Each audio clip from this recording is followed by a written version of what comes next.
Także na początek witam Cię. Cześć, Witam Cię.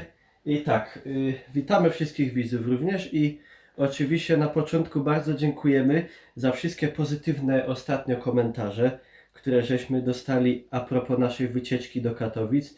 Bardzo dużo ludzi właśnie Cię pozdrawiało, życzyli wszystkiego dobrego. Dziękuję bardzo wszystkim I i również bardzo- serdecznie pozdrawiam. I bardzo właśnie nalegali na to, żebyśmy coś znowu razem nagrali i taka właśnie się napatoczyła tutaj okazja, że powstał taki serial, miniserial w zasadzie, bo to była tak zwana miniseria nakręcona przez HBO i właśnie dzisiaj 6 czerwca była premiera ostatniego odcinka, bo serial miał tylko 5 odcinków po godzinie. Ja ten odcinek widziałem, ty go zobaczyłeś właśnie przed Teraz, chwilą no i na początku Cię tak chciałem zapytać, jakie są Twoje wrażenia ogólnie, jak chodzi o serial sam w sobie, o warstwę techniczną i tak dalej, aktorską. Serial zrobiony jest bardzo dobrze. Oddaje prawdę całą tej historii. No i po prostu jest, właściwie to film jest, to jest dokument, przerażający dokument. Pomimo, że to jest produkcja, kooprodukcja brytyjsko-amerykańska i aktorzy wszyscy tam są w zasadzie Brytyjczykami w większości. Jest też jeden aktor, pan Skarsgård, pochodzenia szwedzkiego. To mi się wydaje, że na przykład według mnie to, że mówią w języku angielskim jakoś nie odebrało Nie przeszkadza realizmu zupełnie. tego Realizm wszystkiego. filmu jest zupełnie prawdziwy. Oddaje meritum sprawy całe. No ja też tak myślę. No serial jest krótki, ale to chodziło o przedstawienie tej historii, która niestety naprawdę się wydarzyła, także możemy tu bez żadnej promocji ze strony HBO, niestety szkoda, mogliby posmarować jakieś pieniądze, ale polecamy ten serial, obejrzeć Tak. sobie każdemu. Szczególnie, że na HBO można sobie darmowy miesiąc wziąć i bez problemu te 5 odcinków po godzinie obejrzeć, a na pewno warto. Jak jakiś serial warto obejrzeć, to ten warto. Ale teraz właśnie, no nawiązując do samej sytuacji, bo ja tutaj mam ściągę, katastrofa, tak zwana katastrofa w czarnobylskiej elektrowni jądrowej, w reaktorze jądrowym bloku energetycznego numer 4 Czarnobylskiej Elektrowni Jądrowej. Miała miejsce 26 kwietnia 1986 roku. Czyli już ile? 14, 33, 30, tak. 33 lata temu. Także wtedy jak ta katastrofa miała miejsce, to ty miałeś lat 40. 40, 72 minus No, te lata. także pamiętasz generalnie no tamte wydarzenia dość dobrze. I właśnie jak to wyglądało? Czy w ogóle było coś w mediach, jakaś informacja? Znaczy, przede wszystkim film nawet obrazuje to, że po prostu do jakiegoś momentu starano się, no nie wiem co ukryć, bo przecież to nie była sprawa i to nie był temat, który by się zdawało, że to się załatwi, że i to się nie rozejdzie w świat, no więc po prostu Rosjanie, Związek Radziecki milczał, a u nas chodziły takie różne były, że po prostu gdzieś tam coś się stało, to trzeba zabezpieczyć dzieci, jakaś chmura idzie nad Europą, znaczy nie szła tutaj w kierunku naszym, całe szczęście, tylko odebrały to pierwsze gdzieś sejsmografy krajów skandynawskich, Szwecja, że tam gdzieś ta chmura się przesuwa, coś się stało, ale nie było mowy. A do tego czasu film to doskonale obrazuje. Związek Radziecki milczał po prostu i myślał, że to po prostu się rozejdzie. A to się niestety nie rozejdzie, nie rozeszło, tylko to się po prostu pogłębiło. I wręcz z takiej niby zdawałoby się błahej sprawy z awarii, gdzie w ostatnim tym odcinku właśnie dzisiaj oglądałem i prokurator mówił o tym, że to była nie awaria, tylko stwierdził, że to była katastrofa nuklearna. No więc po prostu katastrofa, która groziła no niestety całej Europie. No. Ale na tamten czas nie było czegoś takiego, żeby na przykład były jakieś audycje, że nie było jakoś na pewno, nie było czegoś takiego między ludźmi, żeby była jakaś panika czy Nie, coś tu w paniki Polsce. nie było ani... i przede wszystkim, bo nas to nie bezpośrednio tutaj tak dotyczyło. Ale było prawda? wiadomo wtedy o tym, że to po jakimś czasie to padło, Po że tam czasie. jest, prawda. Ale też przypuszczam, że były takie działania na szczeblu partyjnym, prawda. Tym bardziej, że na pewno była jakaś mowa o tym, żeby nie mówić, żeby nie wprowadzać paniki wśród ludzi, prawda, bo to by się stało wtedy rzeczą fatalną. No.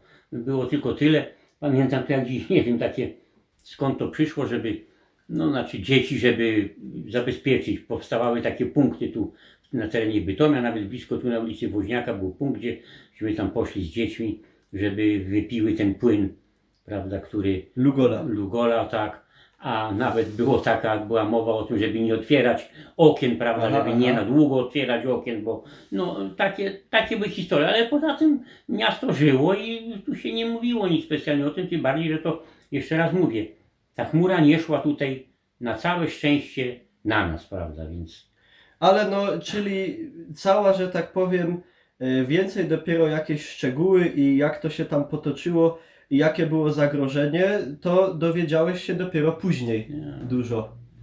oczywiście po tym wszystkim, a i tak jeszcze nie powiedziano prawdy, bo przecież dopiero ten film obrazuje praktycznie całą tragedię tego, co się tam stało. Bo to jest naprawdę tragedia. To co tam się stało, jest niesamowitą tragedią.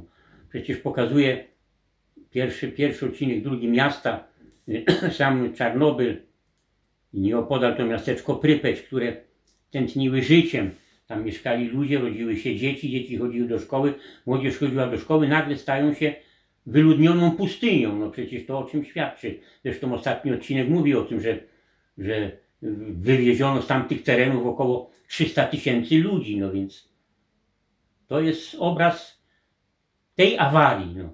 No dopiero ja wyczytałem, że gdzieś dopiero od paru lat pomału tam, że zaczynają ludzie wracać gdzieś do Prypeci i tak dalej w okolice, że zaczynają się robić już, jakby tak powiedzieć, zdatne w ogóle do zamieszkiwania przez ludzi. I co możemy tutaj jeszcze dodać? Na pewno, no tak jak to jest pokazane w tym serialu, to był efekt tego systemu, który tam panował. Raz systemu, a przede wszystkim jest zobrazowane tutaj, że, bo jest mowa o tym, że no na pewno jakiś tam był czynnik człowieka też, który zawinił w tym, ale przede wszystkim się okazuje, całą sprawą jest, która wyjaśnia, jest ten ostatni odcinek. Jednak się okazało, że tych 16 pozostałych reaktorów było wadliwie skonstruowanych, do czego się po prostu nikt nie chciał przyznać. No przyznał się jeden facet, któremu grożono, że jesteś już skończonym. No więc co i tak później to naprawiono i poprawiono, bo musiano to zrobić. No więc piękne tam jest takie stwierdzenie, że jaka jest cena kłamstwa. Jaka jest cena kłamstwa? No to jest straszne i przerażające. Jeśli na to mają wpływy służby bezpieczeństwa, no w dalszym ciągu to KGB, Biuro Polityczne Komitetu Centralnego, no przecież to są w ogóle rzeczy, które przecież tam powinni pierwsze, ja wyrażam moją opinię na ten temat, tam powinny pierwsze zająć miejsce i fizycy jądrowi, którzy mają o tym pojęcie. Zresztą tam były takie osoby, ale im nie pozwolono tego. I tak to wszystko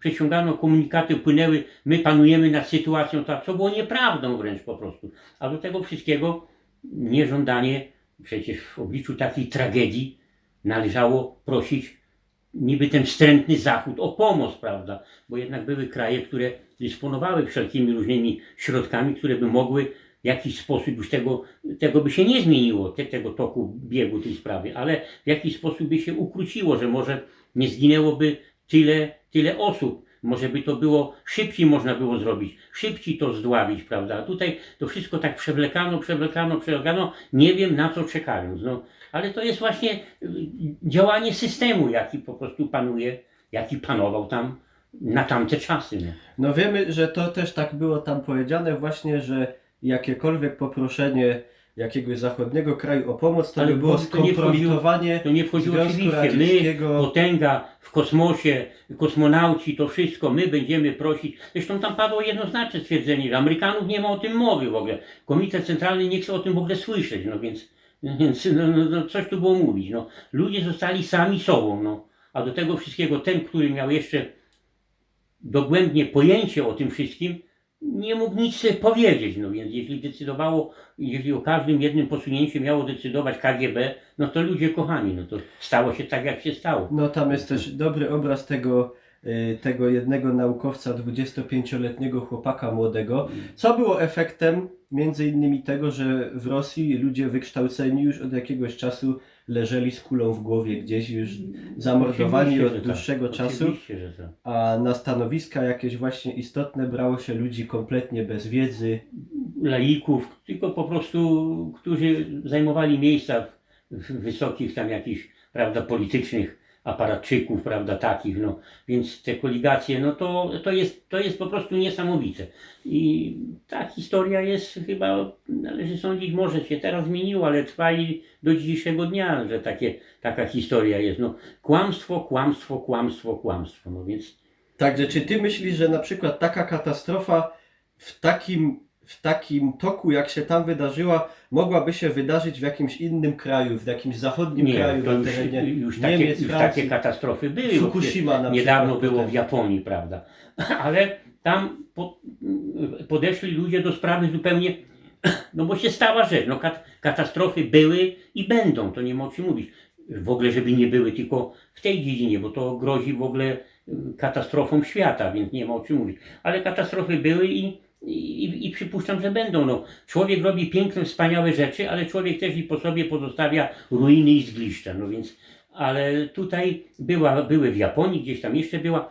Przecież na dzisiejszy dzień, biorąc energia jądrowa jest energią dobrą, tam o tym jest mowa, to jest energia bez żadnego ciepła, bez żadnego dymu, ale już kraje odstępują od tej energii. No przecież same Niemcy już tam się zobowiązały, że do któregoś roku będą sukcesywnie wygaszać elektrownie atomowe i będą przechodzić na inne źródła odnawialne energii, prawda? Więc to o czym świadczy.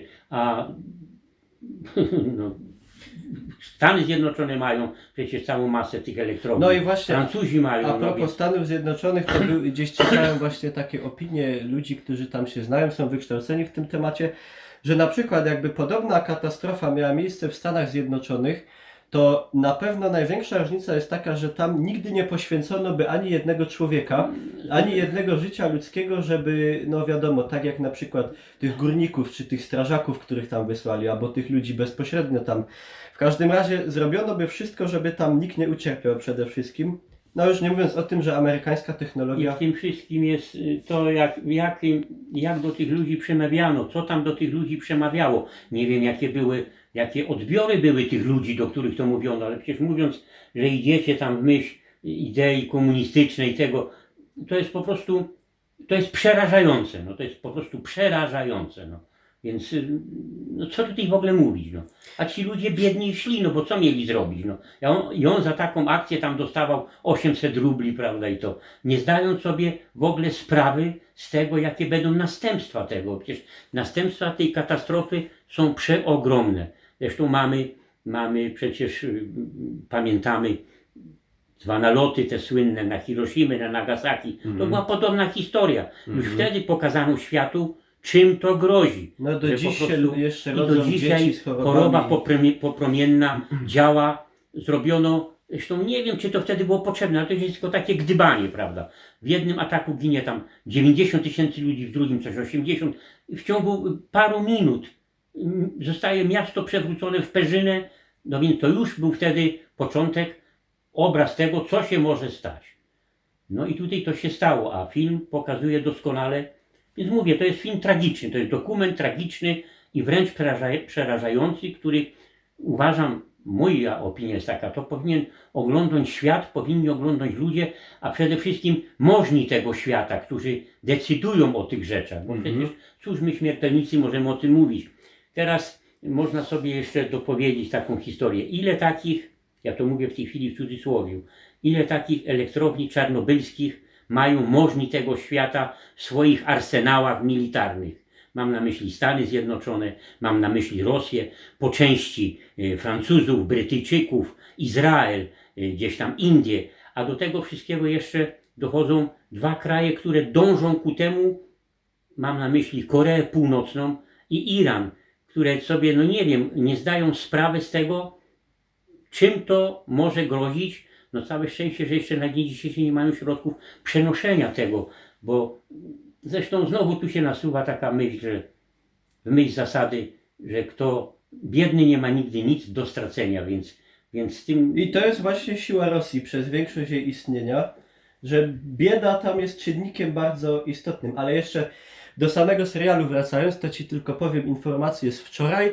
że Rosjanie już dali odpowiedź, że będą kręcić swój serial na temat Czarnobyla jako kontrę do tego serialu Tak. zachodniego, produkcji brytyjskiej, gdzie oni na odmianę pokażą prawdę na No więc- temat tego, ale co tu się już tam... pada prawda, bo tu się mówi o tym, że zginęło, no przecież jak można, to jest w ogóle kuriozum, 87 rok są podane statystyki rosyjskie, że zginęło 32 osoby, gdzie No, tam było Gdzie od ten 4 wstrętny, tysięcy zgniły do... Zachód mówi, nas szkaluje, że zginęło od 4 do 93 tysiące ludzi. No. No więc, no niech pokażą, zobaczymy tą prawdę.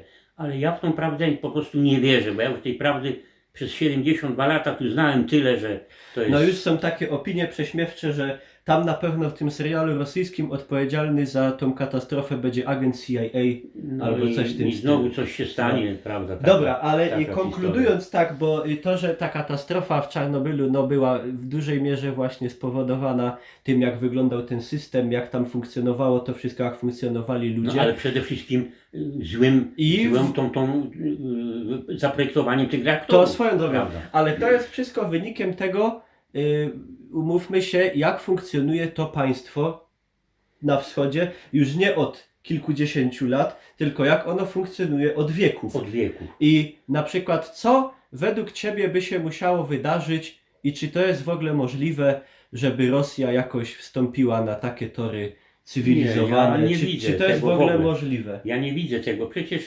Przecież co niedawno to myśmy dopiero podnieśli się spod tego jakby No to dzisiaj powiedzieć, oprócz tego buta, jeszcze prawda, jest ta rocznica wspaniała ta pierwszych rocznica wyborów. nasza pierwszych wyborów, bośmy byli przez 45 lat karmieni tą ideą, prawda. Zresztą ja to znam od podszewki. Ja to znam z Zakładu Pracy, ja to znam z różnych marszów pierwszomajowych.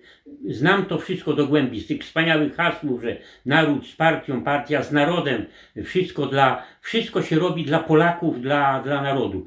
Oni nie robili dla siebie, tylko wszystko robili dla mnie, żeby mnie się dobrze żyło i żeby Polska rosła w siłę, prawda? Więc to było, ja jeszcze raz mówię, ja to wyrażam tu swoją opinię, tu nie jest jakaś żadna propaganda, ale Oczywiście. po prostu mówię o tym tak, jak ja to odbierałem, że to było wstrętne i jeszcze raz mówię wstrętne, żenujące wręcz po prostu, żenujące. Jak się czytało te hasła, wszystko, partia z narodem, naród z partią, coś okropnego. I to się do dzisiejszego dnia, no niestety dzieje w Moskwie, no nawet ostatnia ta rocznica, przecież na Placu Zwycięstwa ludzie ze sztandarami Związku Radzieckiego, z portretami Stalina, Lenina, no więc no nie wiem, trzeba by było z tymi ludźmi porozmawiać. Tam musi być jakaś przepotężna rewolucja, taka jak była tam w 17 roku, prawda, gdzie Lenin chciał zawładnąć całą Europą i parł tutaj, prawda, więc coś takiego by się musiało stać, bo na razie to tam nie ma żadnego, no cóż może, no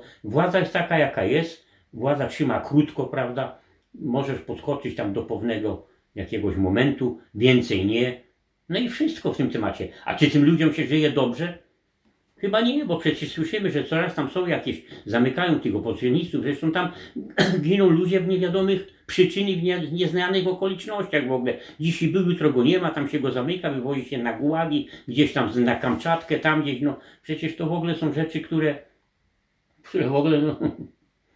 Zresztą, nawiasem mówiąc, jeszcze nawet do tego, że jak u nas była ta 4. rocznica, teraz była ta rocznica tej naszej pierwszych wyborów, to 4 czerwca, to już teraz nie zapamiętam daty, na placu Tiananmen w Chinach była przecież taka ta tragedia, gdzie też wyszli ludzie, demonstracja była typowo patriotyczna, a jednak wojsko postąpiło tak i rozjechało tych ludzi czołgami wręcz. I to o tym się już bardzo mało mówi i nawet do dzisiejszego dnia. Dzisiaj słuchałem takiej audycji jedną, drugą, że po prostu się o tym nie mówi, o tym się po prostu nie mówi, bo to jest straszne, to jest straszne i przerażające, że tak, a ten system działał tam też taki sam, jaki był u nas. No, przecież to nie był inny system. Także no konkludując, po prostu system komunistyczny jest czymś przerażającym. Przerażającym, strasznym, I- no, który, nie wiem, ludzie zostali wręcz w jakiś sposób otumanieni, ogłupieni, no bo jak można nieść transparent i krzyczeć, że jest mi dobrze. No więc nie. To jest w ogóle, ja osobiście w to nie wierzę. A mimo wszystko przecież ci ludzie są wspaniali i fajni, tylko że bo w ogóle naród rosyjski jest narodem takim fajnym, zgranym, prawda, przyjemnym. Zresztą byliśmy, ty byłeś też, prawda, w Lwowie, ja byłem, no z tymi ludźmi się rozmawiało, zupełnie nie przejawiali takich rzeczy, ale reszta narodu została. Ale to są długie wieki prania mózgu i To manipulacji. tylko to zostało. Strasznych, przecież pamiętamy czasy, gdy się słuchało, że ojciec występował przeciwko synowi, syn szedł, denuncjował ojca czy mamę. No, to były rzeczy, których się po prostu nie wierzy, że to, bo to mógł zrobić kolega na kolega, ale żeby coś takiego się działo w rodzinie, no to były rzeczy straszne. Rzeczy straszne i przerażające. No to chyba żeśmy wyczerpali temat tego tragicznego wydarzenia i nawet, że tak powiem, około przylegające tematy. Dobrze, także Ale miejmy nadzieję, że i tam jakaś że iskierka może kiedyś zawieje, coś- powiew jakiejś wolności takiej, coś prawda? się wydarzy takiego. Ale co się tam powinno wydarzyć, to nie wiem. Jednak te służby, wszystkie te KGB, to wszystko działa dalej, prawda? I to trzyma ten naród, który na pewno chciał. Zresztą w tej chwili tak już cała Rosja, przynajmniej tutaj ta część bliższa Europy otworzyła się na zachód, prawda? Z budownictwem, ze sklepami, z kasynami, z tym wszystkim. Ale czy to daje to szczęście? Tym bardziej, że to jest duży kraj, duży naród. No, prawda? potężny. Naród. No więc. No, w każdym razie dziękujemy wszystkim bardzo za uwagę. Czekamy na komentarze.